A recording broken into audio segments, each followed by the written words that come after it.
আসসালামু আলাইকুম। Welcome to BD study apps. Hello প্রিয় শিক্ষার্থী। তো আজকে আমরা কথা বলবো এসএসসি বিএমটি দ্বাদশ শ্রেণীর বেতন ও মজুরি মূলত এই টপিকটি নিয়ে। তো এটি খুবই সহজ এবং খুবই সুন্দর একটি টপিক। তো তুমি যদি একবার বুঝে যাও তাহলে এই টপিকটি নিয়ে আর তোমার কোনো সমস্যা থাকবে বলে আমি মনে করি না। তো আমাদের ফেসবুক গ্রুপ হচ্ছে যেটা BD study apps by Abdullah, আর আমাদের ফেসবুক পেজ হচ্ছে যেটা বিডি স্টাডি অ্যাপস। তো তুমি চাইলে এগুলোতে অ্যাড হয়ে যেতে পারো। তো অ্যাড হলে আমাদের সম্পর্কে অনেক কিছু জানতে পারবা। তো আমি তোমাদের জন্য এটি খুব সহজভাবে বুঝিয়ে দিচ্ছি। তো তোমাকে যেটা করতে হবে, প্রথম থেকে শেষ পর্যন্ত ভালো করে দেখতে হবে, তাহলে তোমাকে এই অঙ্ক থেকে কেউ দূরে সরিয়ে রাখতে পারবে না। তুমি এখান থেকে 10-তে 10ই পেয়ে যাবে। তো চলো শুরু করি। একটি কারখানায় 48 জন শ্রমিক 48 ঘন্টার সপ্তাহে, অর্থাৎ 48 জন শ্রমিক একটি কারখানাতে কাজ করে।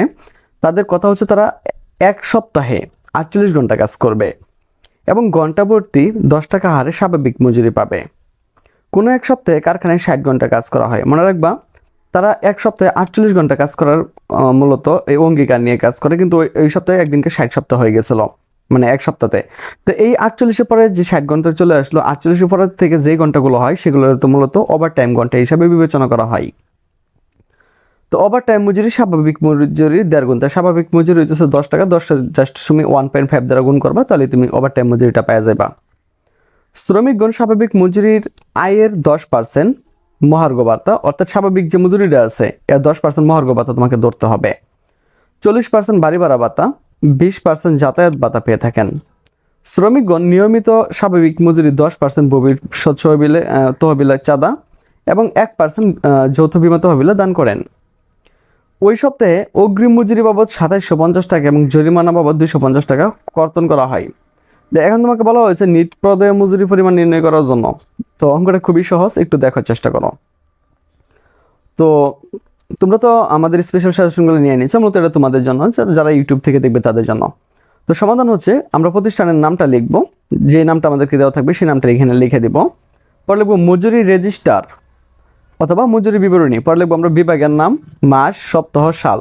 তো একটু তোমরা যদি খেয়াল করো, তো এখানে কিন্তু কোনো কারখানার নাম দেওয়া হয়নি, কোনো মাস্টার দেওয়া হয়নি, এই জন্য এটা আমরা আর কি ফাঁকা রাখলাম। পরে আমরা এভাবে একটা ঘর বানাবো, একটাতে লিখবো শ্রমিকের নাম, আরেকটা লিখবো উপার্জন, আরেকটাতে লিখবো কর্তন।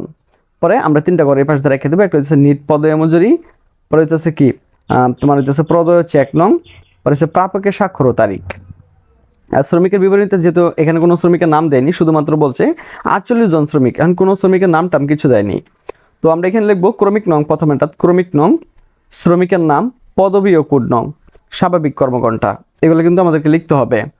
উপার্জনে লিখবো হইতেছে মজুরি, মূল মজুরি, ঠিক আছে। পরে ওভার টাইম, মূল মজুরি লিখবো, ওভার টাইম লিখবো, মহার্ঘ ভাতা ছিল, বাড়ি ভাড়া ভাতা ছিল, যাতায়াত ছিল, সবগুলো কিন্তু আমার উপার্জন হিসাবে হয়েছিল। পরে মোট উপার্জন এখানে লিখে দেবো। আর কর্তনগুলো সবগুলো কর্তন লিখবা। ভবিষ্যৎ তহবিল এটা একটা কর্তন, যৌথ বিমা তহবিল এটা একটা কর্তন, অগ্রিম মজুরি এটা একটা কর্তন, জরিমানা এটা একটা কর্তন। তো মোট কর্তনটা আমরা এখানে নিয়ে নিব। তো আশা করি এটা তোমরা বুঝতে পারছো, আর আমি তোমাদের জন্য এটা খুব সুন্দরভাবে বুঝিয়ে দিয়েছি যে এটা কীভাবে হয়েছে। তো এটি খেয়াল করো। তো ক্রমিক নং 1 থেকে 48, যেহেতু এখানে 48 জন শ্রমিকের কথা বলা হয়েছে, শ্রমিকের যেহেতু কোনো নাম নাই, তাই শ্রমিকের নাম আমি ক ধরে নিয়েছি।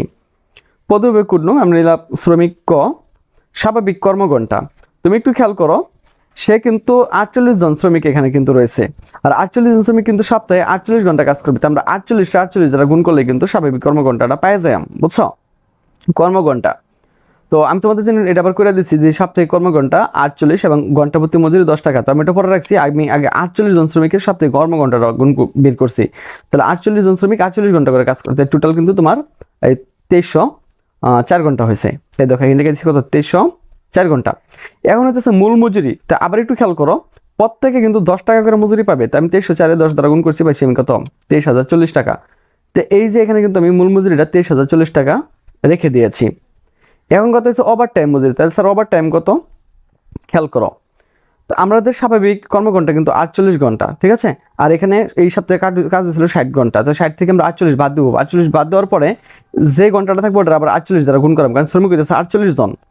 তাহলে আমরা যদি মূলত তোমরা জানো যে 60 থেকে 48 বাদ দিলে আমরা 12 যদি আমরা 48 গুণ দিই, তাহলে ফাইজাম হইতেছে আমরা 576 ঘন্টা। আবার ওভার টাইম মজুরি কিন্তু বলছে স্বাভাবিক মজুরি 1.5 গুণ। তোমার স্বাভাবিক মজুরি ছিল কিন্তু 10 টাকা। তো 10 টাকাটা তুমি 1.5 দ্বারা গুণ করলে তুমি পাই যাবে হচ্ছে 15 টাকা। তাহলে তুমি যদি এই যে এখানে যে কথাটা বলা হয়েছে, তো 15 টাকা যদি আমরা গুণ দিই, তাহলে কিন্তু পাইব আমরা 8,640 টাকা। তো একটু খেয়াল করো, এখানে এই যে বসাই দিলাম 8,640 টাকা। এখন কথা হইতেছে স্যার মহার্ঘ ভাতা, একটু খেয়াল করো তার কি বলছিল। বলছিল স্বাভাবিক মজুরি আয়ের 10% মহার্ঘ ভাতা। তো এখানে তো আমার কাছে স্বাভাবিক মজুরি কত আছে 23,040 টাকা না, 23,040 টাকা 10% করে হেঁটে আমরা এই করে বসাই দেবো।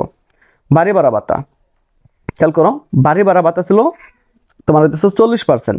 তো স্বাভাবিক যে মজুরিটা আছে, স্বাভাবিক মজুরি কত আছে 23,040 টাকা, আমরা 40% করে হেঁটে আমরা বাড়ি করার ভাতা বসাই দেবো, তাহলেই হয়ে যাবে। তারপরে হচ্ছে তোমার দেখো যাতায়াত ভাতা 20%, সেম আগের মতোই আমরা স্বাভাবিক যে মজুরিটা আছে এই যে মজুরিটা আমরা আবার ওই পার্সেন্টেজ করে হেঁটে এখানে বসাই দেবো। তো মোট উপার্জনটা কিন্তু আমরা এই করে পাই গেছি, অর্থাৎ এই যে সবগুলো আছে না সবগুলো কিন্তু আমরা যোগ করে এই করে বসাই দিছি। তো আশা করছি তোমরা এটা বুঝতে পারছো।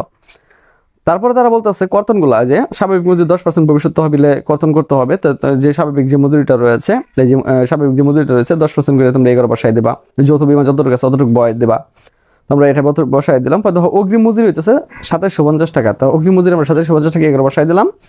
পরে দেখো জরিমানা হয়েছে আবার 250 টাকা, তো এখানে কি করবো আমরা জরিমানাটা এই 250 টাকা এগুলো লাগাই দিব। এখন এই সবগুলো আমরা যোগ করবো, যোগ করে আমরা এই ঘরে বসাই দেবো। বুঝছো কি করবো, আমরা এই ঘরে বসাই দেবো। তো বসাই দেওয়ার পরে আমরা যেই টাকাটা পাবো সেই টাকা থেকে আমরা যেটা করতে হবে, তো এখন আমাদেরকে যেটা করতে হবে, এই যে আমি মোট কর্তনটা পাইলাম না, আর এটা ছিল কি আমার মোট উপার্জন থেকে আমরা মোট কর্তনটা বাদ দিয়া যেটা পাইলাম এটা হইতেছে নিট প্রদায় মজুরি। তো আশা করি তোমরা বুঝতে পেরেছো এই অঙ্কটা কেমন সহজ ছিল। তো আজ এখান থেকে বিদায় নিচ্ছি, কথা হচ্ছে আবার একটি নতুন ভিডিওতে। সে বন্ধু সকলে ভালো থাকো, সুস্থ থাকো এবং সাথে থাকো বিডি স্টাডি অ্যাপসের।